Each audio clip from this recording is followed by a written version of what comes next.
ओम शांति। आज 5 दिसंबर 2025 के बाबा के अनमोल मधुर महावाक्य सुनेंगे। आज की मुरली में बाबा कहे, एक तरफ माया का जलवा है और माया का जलवा क्या है?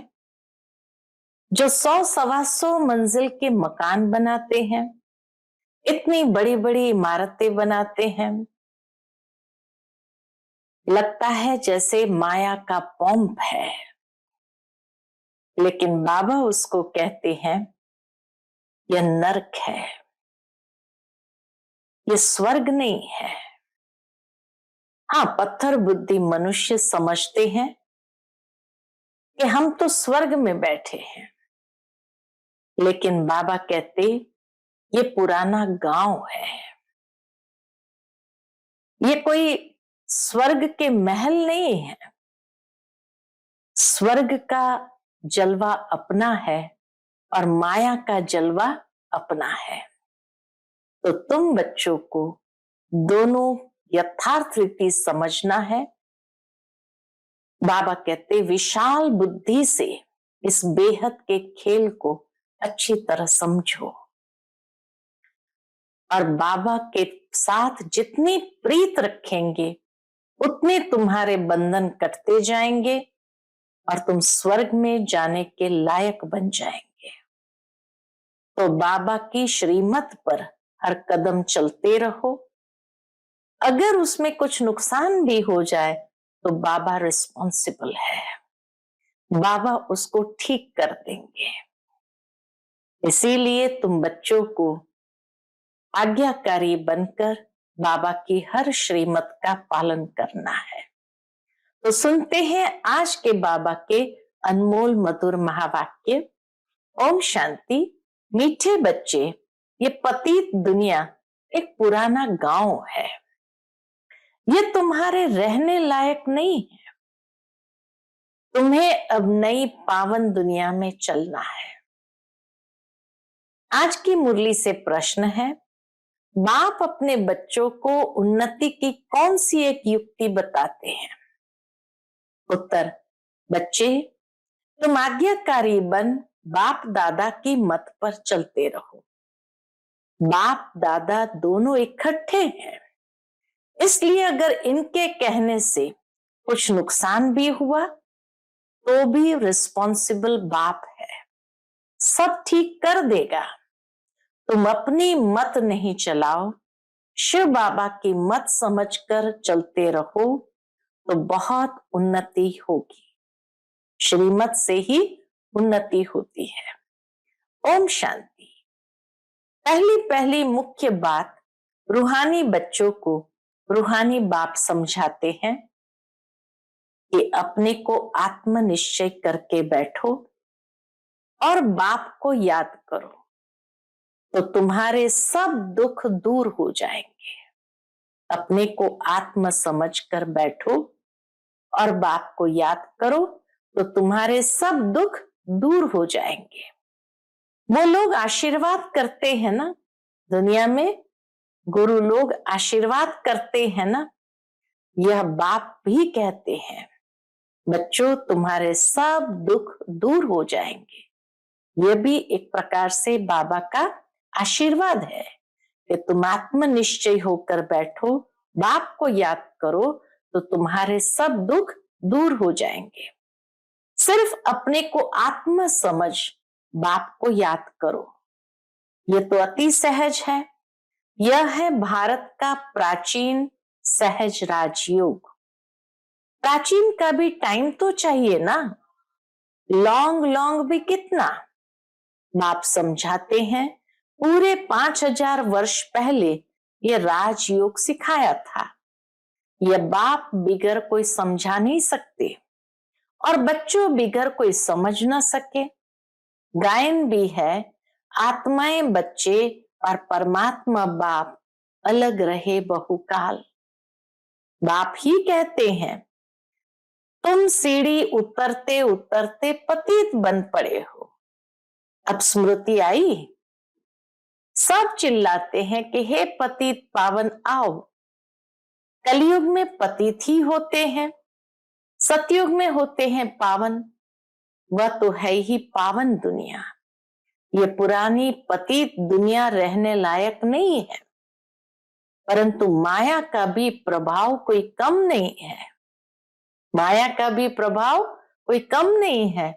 यहां देखो तो 100-125 मंजिल के बड़े बड़े मकान बनाते रहते हैं।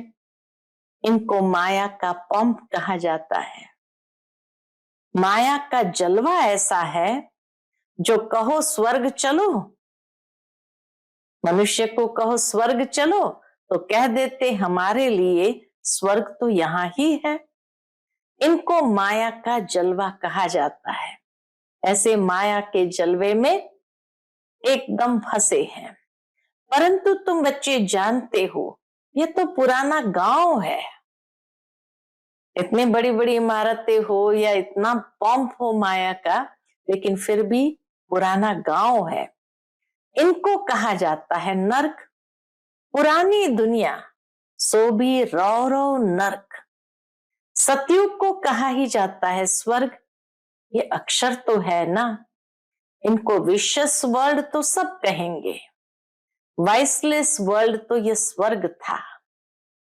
स्वर्ग को कहा ही जाता है वाइसलेस वर्ल्ड, नर्क को विशेष वर्ल्ड कहा जाता है। इतनी भी सहज बातें क्यों नहीं किसकी बुद्धि में आती है। मनुष्य कितने दुखी है, कितने लड़ाई झगड़े आदि होते रहते हैं।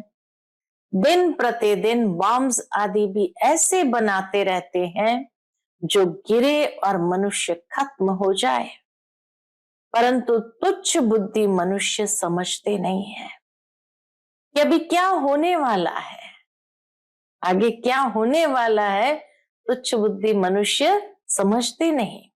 ये बातें कोई समझा नहीं सकते सिवाय बाप के। क्या होने वाला है, पुरानी दुनिया का विनाश होना है और नई दुनिया की स्थापना भी गुप्त हो रही है। तुम बच्चों को कहा जाता है गुप्त वॉरियर्स। कोई समझते हैं क्या कि तुम लड़ाई कर रहे हो? गुप्त वॉरियर्स, गुप्त योद्धे, तो कोई समझते हैं क्या कि तुम लड़ाई कर रहे हो? तुम्हारी लड़ाई है ही 5 विकारों से। सबको कहते हो पवित्र बनो। एक बाप के बच्चे हो ना। प्रजापिता ब्रह्मा के बच्चे तो सब भाई बहन हुए। समझाने की बड़ी युक्तियां चाहिए। प्रजापिता ब्रह्मा के तो ढेर बच्चे हैं, एक तो नहीं। नाम ही है प्रजापिता। लौकिक बाप को कभी प्रजापिता नहीं कहेंगे। प्रजापिता ब्रह्मा है तो उनके सब बच्चे आपस में भाई बहन, ब्रह्मा कुमार कुमारियां ठहरे ना, परंतु समझते नहीं। जैसे पत्थर बुद्धि है, समझने की कोशिश भी नहीं करते। प्रजापिता ब्रह्मा के बच्चे भाई बहन हो गए, विकार में तो जा न सके। तुम्हारे बोर्ड पर भी प्रजापिता अक्षर बहुत जरूरी है। यह अक्षर तो जरूर डालना चाहिए। सिर्फ ब्रह्मा लिखने से इतना जोरदार नहीं होता है। बाबा कहे प्रजापिता अक्षर जरूरी है, तो बोर्ड में भी करेक्ट अक्षर लिख सुधारना पड़े। यह है बहुत जरूरी अक्षर। ब्रह्मा नाम तो फीमेल का भी है। नाम ही खुट गए हैं तो मेल का नाम फीमेल पर रख देते हैं, फीमेल का नाम मेल पर रख देते हैं। इतने नाम लाए कहां से? है तो सब ड्रामा प्लान अनुसार। बाप का वफादार आज्ञाकारी बनना कोई मासी का घर नहीं है। बाप का वफादार आज्ञाकारी बनना कोई मासी का घर नहीं है। बाप और दादा दोनों इकट्ठे हैं ना, समझ नहीं सकते हैं ये कौन है। तब शिव बाबा कहते मेरी आज्ञा को भी समझ नहीं सकते हैं।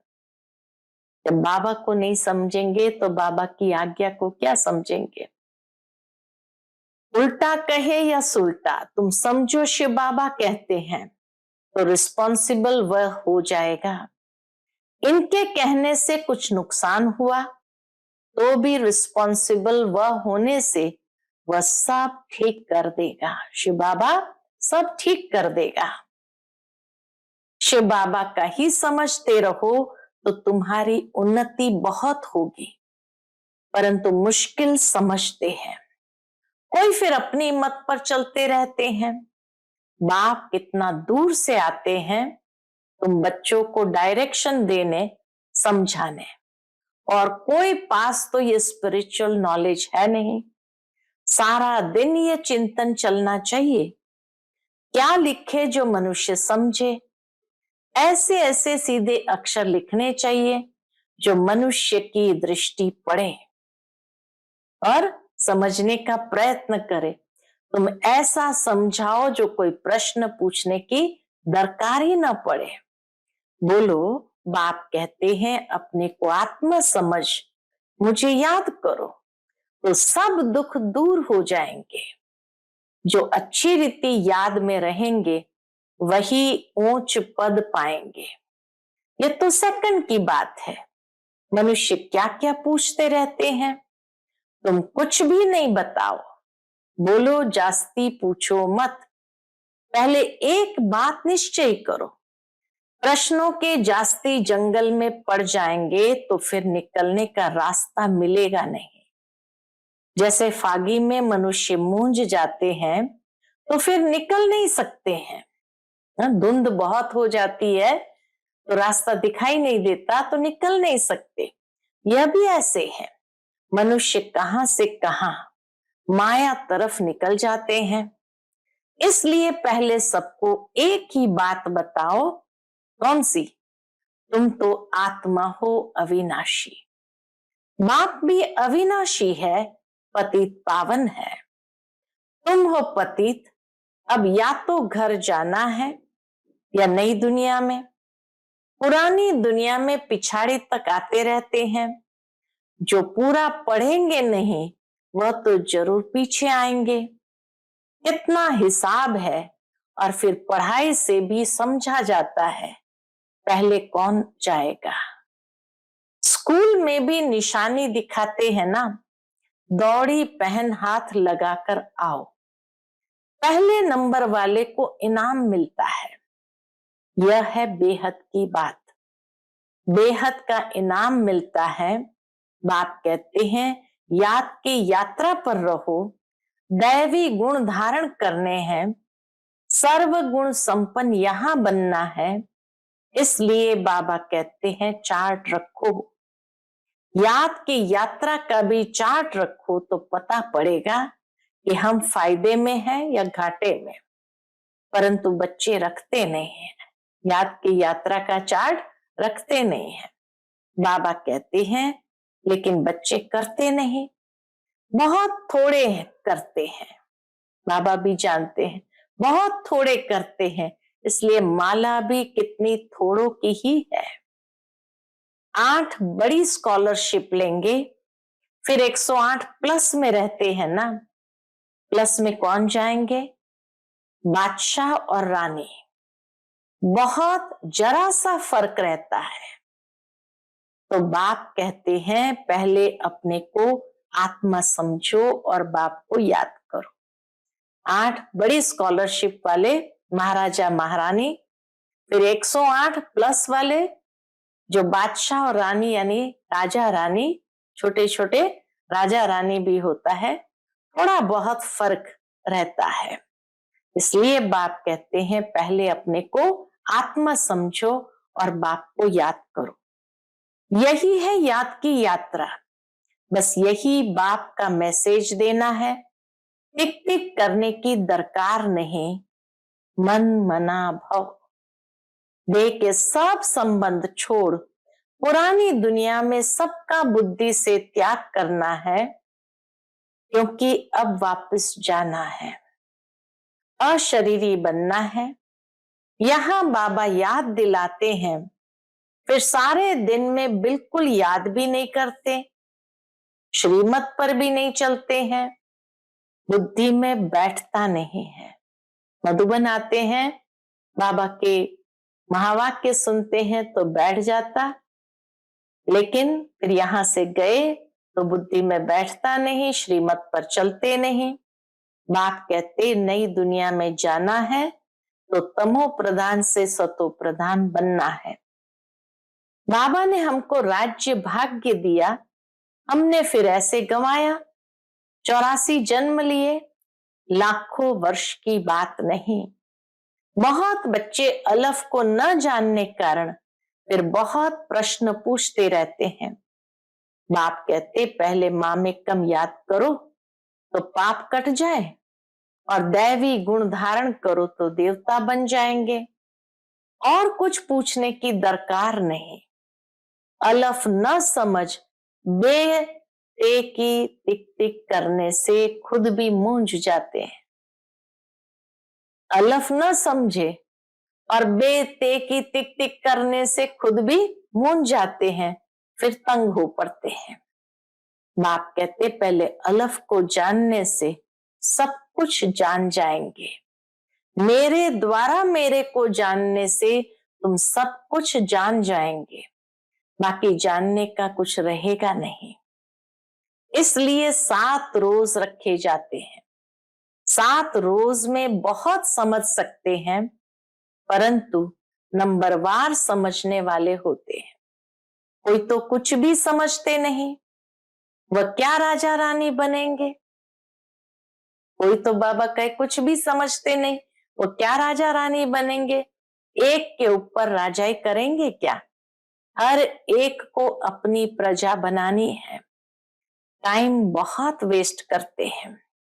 बाप तो कहते हैं बेचारे हैं, बल कितने भी बड़े बड़े मर्तबे वाले हैं, परंतु बाप जानते हैं यह तो सब कुछ मिट्टी में मिल जाना है। बाकी थोड़ा समय है। विनाश काले विपरीत बुद्धि वालों का तो विनाश होना है। हम आत्माओं की प्रीत बुद्धि कितनी है वह तो समझ सकते हैं। कोई कहते हैं 1-2 घंटे याद रहती है। क्या लौकिक बाप से तुम 1-2 घंटा प्रीत रखते हो? पूछते बाबा, क्या लौकिक बाप से तुम 1-2 घंटा प्रीत रखते हो? सारा दिन बाबा बाबा करते रहते हो। यहाँ भल बाबा बाबा कहते हैं, परंतु हड्डी प्रीत थोड़ी है। बाबा जानते बाबा बाबा कहते, लेकिन हड्डी प्रीत थोड़ी है। बार बार कहते हैं शिव बाबा को याद करते रहो। सच सच याद करना है, चालाकी चल ना सके। बहुत है जो कहते हैं हम तो शिव बाबा को बहुत याद करते हैं, फिर वह तो उड़ने लग पड़े। बाबा बस हम तो जाते हैं सर्विस पर बहुतों का कल्याण करने। जितना बहुतों को पैगाम देंगे उतना याद में रहेंगे। बहुत बच्चियां कहती है बंधन है। अरे बंधन तो सारी दुनिया को है। बाबा कहते बंधन तो सारी दुनिया को है। बंधन को युक्ति से काटना है। युक्तियां बहुत है।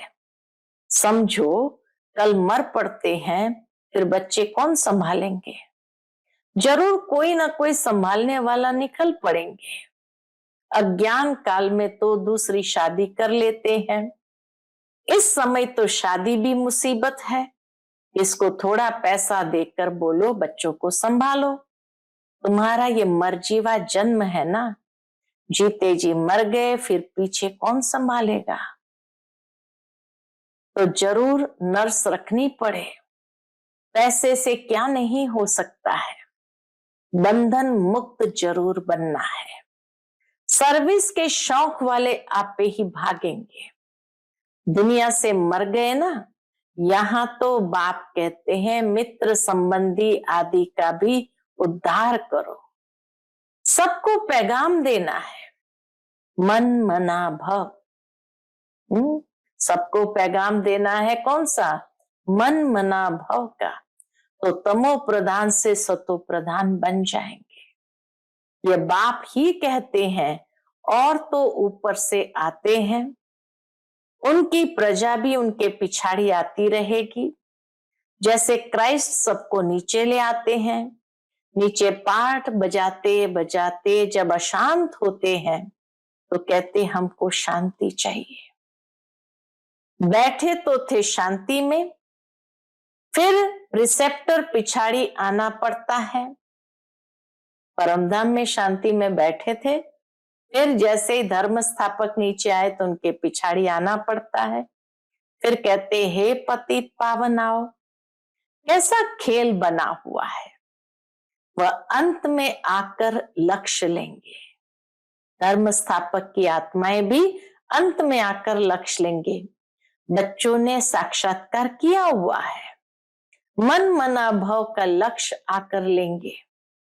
अभी तुम बेगर टू प्रिंस बनते हो, इस समय के जो शाहूकार है वो बेगर बनेंगे। वंडर है, इस खेल को जरा भी कोई नहीं जानते हैं। बाबा को वंडर लगता है, इस खेल को जरा भी कोई नहीं जानते हैं। सारी राजधानी स्थापन हो रही है, कोई तो गरीब भी बनेंगे ना। यह बड़ी दूरांदेशी बुद्धि से समझने की बातें हैं। इस विशाल खेल को बड़ी दूरांदेशी बुद्धि से समझना पड़ता है। पिछाड़ी में सब साक्षात्कार होगा। हम कैसे ट्रांसफर होते हैं। तुम पढ़ते हो नई दुनिया के लिए, अभी हो संगम पर। पढ़कर पास करेंगे तो दैवी कुल में जाएंगे। अभी ब्राह्मण कुल में है। अभी कहाँ है? ब्राह्मण कुल में है। यह बातें कोई समझ न सके। भगवान पढ़ाते हैं, जरा भी किसकी बुद्धि में नहीं बैठता। निराकार भगवान जरूर आएगा ना। यह ड्रामा बड़ा वंडरफुल बना हुआ है, उसको तुम जानते हो और पाठ बजा रहे हो। त्रिमूर्ति के चित्र पर भी समझाना पड़े। ब्रह्मा द्वारा स्थापना, विनाश तो ऑटोमेटिकली होना ही है, सिर्फ नाम रख दिया है। सिर्फ शंकर का नाम रख दिया है। यह भी ड्रामा बना हुआ है। मुख्य बात है अपने को आत्मा समझ, बाप को याद करो तो जंग उतर जाए। स्कूल में जितना अच्छी रीति पढ़ेंगे बड़ी आमदनी होगी। तुमको 21 जन्म के लिए हेल्थ वेल्थ मिलती है, कम बात है क्या? 21 जन्म के लिए हेल्थ वेल्थ मिले तो ये कम बात है क्या? यहाँ भल वेल्थ है, परंतु टाइम नहीं है जो पुत्र पौत्रा खा सके। बाबा कहे भल वेल्थ है परंतु टाइम नहीं है जो पुत्र पौत्रे खा सके। बाप ने सब कुछ इस सेवा में लगा दिया तो कितना जमा हो गया। सबका थोड़ी जमा होता है। इतने लखपति है, पैसा काम आएगा नहीं, बाप लेंगे ही नहीं जो फिर देना पड़े। समय पर बाप ले लेते हैं, लेकिन समय बीत जाने के बाद अगर कोई आएंगे देने के लिए तो बाप लेंगे थोड़ी, नहीं तो देना भी पड़े। अच्छा, मीठे मीठे सिकिल दे बच्चों प्रति माता पिता बाप दादा का याद प्यार और गुड मॉर्निंग। रूहानी बाप की रूहानी बच्चों को नमस्ते। हम सब रूहानी बच्चों की रूहानी माता पिता बाप दादा को याद प्यार, गुड मॉर्निंग और नमस्ते। नमस्ते, शुक्रिया बाप दादा, शुक्रिया। आज की मुरली से धारणा के लिए मुख्य सार है। पहली पॉइंट, बंधन काटने की युक्ति रचनी है। जिगरी बाप से प्रीत रखनी है। बाप का सबको पैगाम दे, सबका कल्याण करना है। दूसरी पॉइंट, दूरांदेशी बुद्धि से इस बेहद के खेल को समझना है। बेगर टू प्रिंस बनने की पढ़ाई पर पूरा ध्यान देना है। याद का सच्चा सच्चा चार्ट रखना है। आज का बाप दादा का मधुर वरदान हम बच्चों के प्रति है। संकल्प रूपी बीज को कल्याण की शुभ भावना से भरपूर रखने वाले विश्व कल्याणकारी भव। संकल्प रूपी बीज को कल्याण की शुभ भावना से भरपूर रखने वाले विश्व कल्याणकारी भव। जैसे सारे वृक्ष का सार बीज में होता है, ऐसे संकल्प रूपी बीज हर आत्मा के प्रति, प्रकृति के प्रति शुभ भावना वाला हो। सर्व को बाप समान बनाने की भावना, निर्बल को बलवान बनाने की, दुखी अशांत आत्मा को सदा सुखी शांत बनाने की भावना का रस व सार हर संकल्प में भरा हुआ हो। सर्व को बाप समान बनाने की भावना, निर्बल को बलवान बनाने की भावना, दुखी अशांत आत्मा को सदा सुखी शांत बनाने की भावना का रस व सार हर संकल्प में भरा हुआ हो। कोई भी संकल्प रूपी बीज इस सार से खाली अर्थात व्यर्थ न हो, कल्याण की भावना से समर्थ हो, तब कहेंगे बाप समान विश्व कल्याणकारी आत्मा। आज का स्लोगन है, माया के झमेलों से घबराने के बजाय परमात्म मेले की मौज मनाते रहो। माया के झमेलों से घबराने के बजाय परमात्म मेले की मौज मनाते रहो। आज का व्यक्त इशारा है, अब संपन्न व कर्मातीत बनने की धुन लगाओ। उसके अंतर्गत कर्मातीत बनने के लिए अशरीरी बनने का अभ्यास बढ़ाओ। शरीर का बंधन, कर्म का बंधन, व्यक्तियों का बंधन, वैभव का बंधन, स्वभाव संस्कारों का बंधन, कोई भी बंधन अपने तरफ आकर्षित न करे। कितने बंधन बताए? शरीर का, कर्म का, व्यक्तियों का, वैभव का, स्वभाव संस्कारों का बंधन, कोई भी बंधन अपने तरफ आकर्षित न करे। ये बंधन ही आत्मा को टाइट कर देता है। इसके लिए सदा निर्लिप्त अर्थात न्यारे और अति प्यारे बनने का अभ्यास करो। अच्छा, ओम शांति।